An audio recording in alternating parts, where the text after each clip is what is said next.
હાલો, જય શ્રી કૃષ્ણ. મારા કિચનમાં આપણું હાર્દિક સ્વાગત છે. આજે આપણે બનાવીશું રવાના ઉત્તપમ.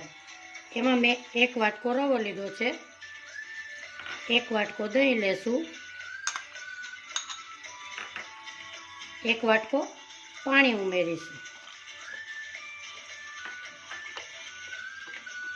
એને આપણે મિક્સ કરીશું. એમાં સ્વાદ પ્રમાણે ઉમેરીશું મીઠું.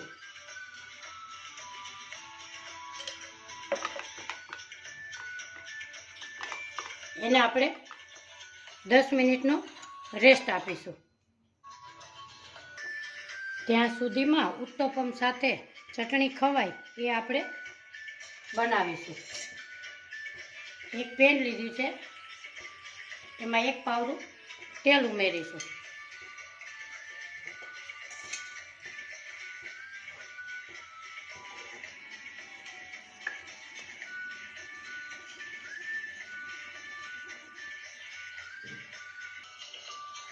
એમાં નાખીશું આપણે જીરું,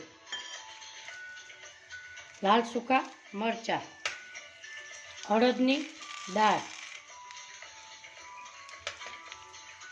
દાળિયા ચણાની દાળ. એને આપણે રોસ્ટ કરીશું.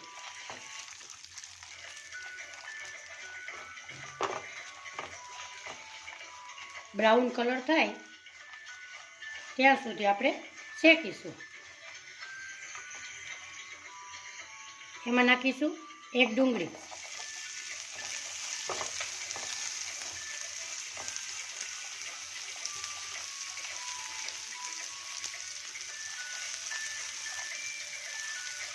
એમાં નાખીશું 1 ટમેટું,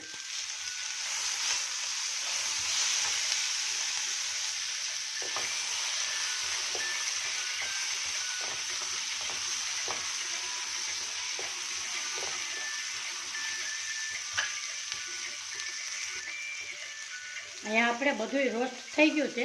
હવે આપણે મિક્સર જારમાં પીસીશું.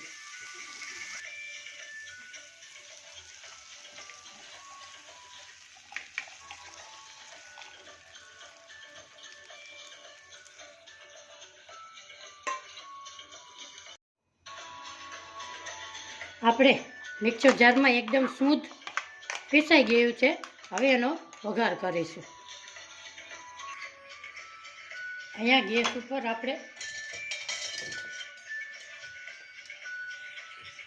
એક પેન મૂકેલી છે, એમાં આપણે તેલ ઉમેરીશું 1/2 પાવડું.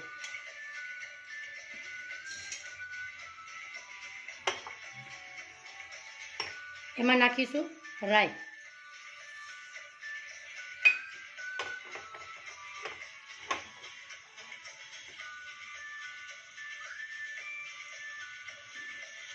રાઈ એકદમ સોતળાઈ જાય એટલે નાખીશું આપણે લીમડો.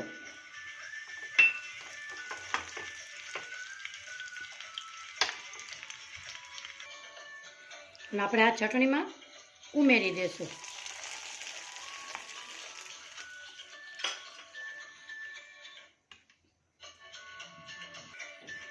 ચટણીમાં સ્વાદ પ્રમાણે મીઠું ઉમેરીશું. એને આપણે મિક્સ કરીશું.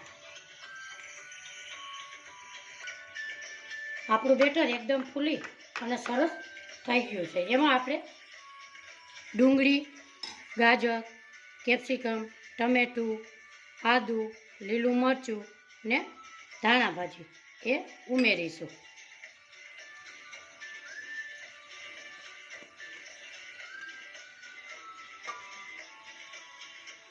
એને આપણે મિક્સ કરીશું.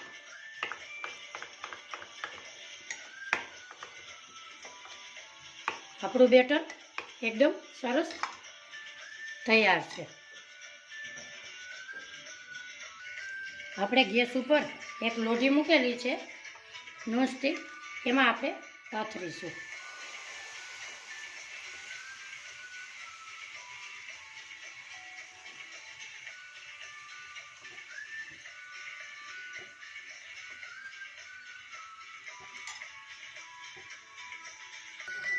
એની માથે થોડું તેલ નાખીશું.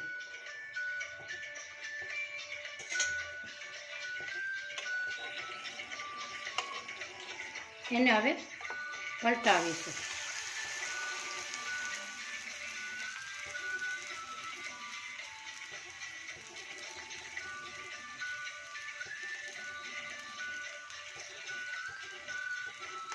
હજી સુધી મારી ચેનલને સબસ્ક્રાઈબ ન કરી હોય તો સબસ્ક્રાઈબ કરી બેલ આઇકોનના બટનને જરૂરથી દબાવજો. મારી નવી નવી રેસીપીના નોટિફિકેશન તમને મળતા રહે.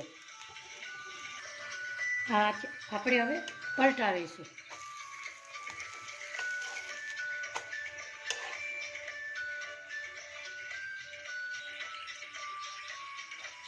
આપણે હવે ગેસ ધીમો કરી અને બીજો પાથરશું.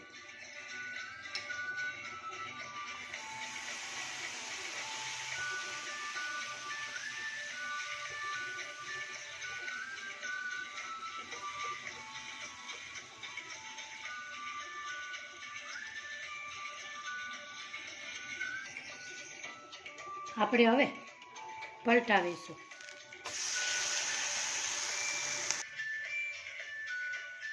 હવે આપણે પલટાવીશું. હવે આપણે સર્વ કરીશું. આજની રેસીપી મારી કેવી લાગી એ કોમેન્ટ બોક્સમાં જરૂરથી જણાવજો. ફરી મળીશું નવી રેસીપીમાં. આવજો. જય શ્રી કૃષ્ણ.